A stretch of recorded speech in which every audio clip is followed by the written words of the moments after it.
News Hub, born to fight for right. नमस्कार, news hub में आप सभी का स्वागत है। मैं नुज़रत आज़मी। चलिए नजर डालते हैं आज की खबरों पे। वन नेशन वन इलेक्शन की पहली मीटिंग में अपोजिशन ने उठाए सवाल। One nation one election panel की पहली मीटिंग हुई, जिसमें एनडीए अलायंस, जेडीयू और टीडीपी ने सपोर्ट किया, जबकि वाईएसआर कांग्रेस और बीजू जनता दल ने विरोध किया। प्रियंका गांधी ने साइमल्टेनियस पोल्स की कॉस्ट और इंफ्रास्ट्रक्चर पर सवाल उठाया है। बीजेपी का कहना है कि पहले भी एक साथ चुनाव हुए थे और ये रिसोर्सेज और समय बचाएगा। ऑपोजिशन का मानना है कि ये कॉन्स्टिट्यूशन के फेडरल स्ट्रक्चर के खिलाफ है। जॉइंट पार्लियामेंट्री कमेटी और स्टेक होल्डर से चर्चा के बाद अपनी रिपोर्ट सबमिट करेगा। फाइनेंस मिनिस्टर निर्मला सीतारामन 1 फरवरी 2025 को सुबह 11 बजे यूनियन बजट पेश करेगी। इस बजट से उम्मीद है कि सरकार इकोनॉमिक ग्रोथ को बढ़ावा देने के लिए नए रिफॉर्म्स और पॉलिसीज अनाउंस करेगी। कुछ रिपोर्ट्स के मुताबिक सरकार tax simplification, private sector investment को प्रोत्साहित करने और डिमांड को स्टिमुलेट करने के लिए मेजर्स पर फोकस कर सकती है। कुछ एक्सपर्ट्स का मानना है कि यह बजट टैक्स रिफॉर्म्स के लिए एक गेम चेंजर मोमेंट हो सकता है, जो भारत को एक लीडिंग ग्लोबल इकोनॉमिक फॉर्म के रूप में पोजीशन करने में मदद करेगा। सैलरीड क्लास के लिए इनकम टैक्स रेट्स में कट की उम्मीद है, जो उनकी डिस्पोजल इनकम बढ़ाकर स्पेंडिंग को प्रोत्साहित करेगा। सरकार का focus infrastructure development, rural development और जॉब क्रिएशन पर भी हो सकता है, जिससे इकोनॉमिक ग्रोथ को सस्टेन किया जा सके। बजट के दिन स्टॉक मार्केट खुला रहेगा ताकि इन्वेस्टर्स टाइमली एक्सेस और रिएक्शंस दे सके। ये बजट मोदी 3.0 सरकार का दूसरा फुल फ्लैश बजट होगा और इससे देश की इकोनॉमिक पॉलिसीज और ग्रोथ ट्रैजेक्टरी पर सिग्निफिकेंट प्रभाव देने की संभावना है। बजट 2025 में डिफेंस स्पेंडिंग बढ़ाने पर भी चर्चा हो रही है, जिससे भारत की मिलिट्री कैपेबिलिटीज को मजबूती मिलेगी। लॉस एंजलिस फायर में अब तक 5 लोगों की मौत हो चुकी है और कई सेलिब्रिटीज के घर खाक में मिल गए हैं। लॉस एंजलिस में लगी भयानक आग में अब तक 5 लोगों की जान जा चुकी है और 1,30,000 लोगों को अपना घर छोड़ना पड़ा है। पैसिफिक पैलिसेड्स, इयोटॉन और सनसेट फायर सबसे ज्यादा प्रभावित हैं, जहां हजारों लोगों के घर नष्ट हो गए हैं। हॉलीवुड सेलिब्रिटीज हैं जिन्होंने अपना घर इस लॉस एंजलिस फायर में खोया, जिसमें से Anthony Hopkins, Billy Crystal, Paris Hilton, Leighton Meester and Adam Brody, Eugene Levy, Cary Elwes. India ने बांग्लादेश की पूर्व प्रधानमंत्री शेख हसीना का वीजा एक्सटेंड कर लिया है। वहीं बांग्लादेश ने उनके एक्स्ट्रेडिशन की मांग की है। भारत ने बांग्लादेश की पूर्व प्रधानमंत्री शेख हसीना का वीजा एक्सटेंड कर दिया है, जबकि ढाका सरकार ने उनका एक्स्ट्रेडिशन की मांग की है। ये मामला दोनों देशों के रिश्ते और रीजनल डिप्लोमेसी के लिए महत्वपूर्ण है। ढाका का कहना है कि शेख हसीना कुछ लीगल केसेस का सामना कर रही हैं, इसलिए उनका बांग्लादेश लौटना जरूरी है। भारत ने अभी तक एक्स्ट्रेडिशन पर कोई ऑफिशियल टिप्पणी नहीं की है, पर वीजा एक्सटेंशन का फैसला रीजनल स्टेबिलिटी और दोनों देशों के संबंधों के लिए किया गया लगता है। एचएमपीवी वायरस के बारे में ज्यादा घबराने की जरूरत नहीं है, फॉर्मर डब्ल्यूएचओ चीफ साइंटिस्ट ने कहा। फॉर्मर डब्ल्यूएचओ चीफ साइंटिस्ट ने कहा है कि एचएमपीवी के बारे में घबराने की जरूरत नहीं है। ये एक कॉमन रेस्पिरेटरी वायरस है जो फ्लू और कोल्ड जैसे असर करता है और ज्यादातर केसेस माइल्ड होते हैं। उन्होंने समझाया कि एचएमपीवी का असर ज्यादातर उन लोगों पर होता है जिनकी इम्यूनिटी वीक होती है, जैसे बच्चे, वृद्ध लोग और प्री एग्जिस्टिंग हेल्थ कंडीशंस वाले लोग। प्रॉपर हाइजीन और मेडिकल केयर से इस वायरस का सामना किया जा सकता है। लोगों को अवेयर रहने और जरूरत पड़ने पर डॉक्टर की सलाह लेने की सलाह दी गई है, लेकिन पैनिक करने की बिल्कुल जरूरत नहीं है। वी नारायण को नए स्पेस सेक्रेटरी और इसरो का चीफ बनाया गया। वी नारायण को भारत के नए स्पेस सेक्रेटरी और आईएसआरओ चीफ बनाया गया है। उनकी अपॉइंटमेंट से स्पेस सेक्टर में नए इनिशिएटिव्स और डेवलपमेंट्स की उम्मीद है। नारायण ने अपने करियर में कई इंपॉर्टेंट रोल्स निभाए हैं और अब उनका काम इसरो को ग्लोबल स्पेस मिशन में और आगे बढ़ाना होगा।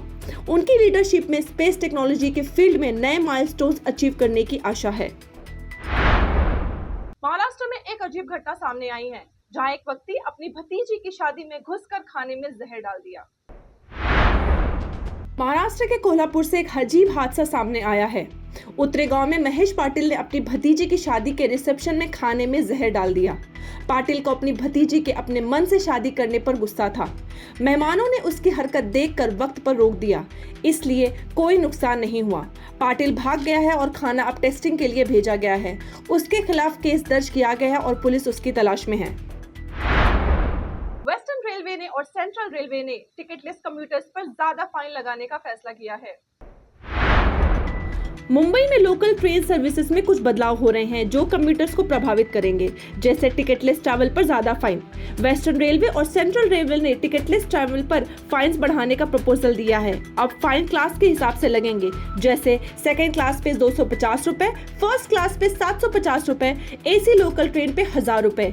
ये स्टेप टिकटलेस ट्रैवल को रोकने के लिए लिया गया है। दूसरा, एसी लोकल ट्रेन्स में सुधार होगा। महाराष्ट्र सरकार ने पुरानी लोकल ट्रेन्स को फेयरली एयर कंडीशन बनाने का प्लान है। इससे 10 से 13 नए एसी लोकल ट्रेन्स दिसंबर 25 तक शामिल किए जाएंगे। इससे सफर और कंफर्टेबल होगा, लेकिन टिकट के प्राइस में भी बढ़ोतरी हो सकती है। तीसरा, ट्रेन की तेजी में सुधार होगा। इंडियन रेलवेज ने ट्रेन की फ्रीक्वेंसी बढ़ाने का प्लान बनाया है। अब ट्रेन हर 2.5 मिनट में चलेंगी, जो पहले 3 मिनट थी। इससे वेट टाइम कम होगा और सफर आसान होगा। ये सब अपडेट्स मुंबई के लोकल ट्रेन सिस्टम को बेहतर बनाने के लिए लिया जा रहा है। मुंबई के जुहू में 2 साल की बच्ची की हुई मौत, जहां कॉलेज स्टूडेंट बात करते हुए बच्ची पे गिर गया। मुंबई के जुहू में एक दर्दनाक घटना हुई, जहां एक 2 साल की बच्ची की मौत हो गई। ये घटना 2 जनवरी को हुई थी, जब एक 20 साल का कॉलेज स्टूडेंट हर्षद गौरव अपने दोस्त शहनवाज अंसारी के साथ बात करते हुए खेलते वक्त बच्ची पर गिर गया। बच्ची विधि अग्रहारी अपने परिवार के दुकान के पास खेल रही थी। जब ये दुर्घटना घटी, गौरव और अंसारी एक दूसरे को हल्के से ढकेल रहे थे। विधि की मां ने उन्हें बच्ची के पास खेलने से मना किया था, लेकिन उन्होंने सुना नहीं। इस झगड़े के दौरान गौरव बच्ची पर गिर गया, जिसके कारण उसे भारी सर पर चोट लगी। विधि को तुरंत कूपर हॉस्पिटल ले जाया गया, लेकिन 2 दिन बाद 4 जनवरी को उसकी मौत हो गई। मुंबई पुलिस ने हर्षद गौरव के खिलाफ BNS भारतीय न्याय संहिता के सेक्शन 106 के तहत FIR दर्ज की है।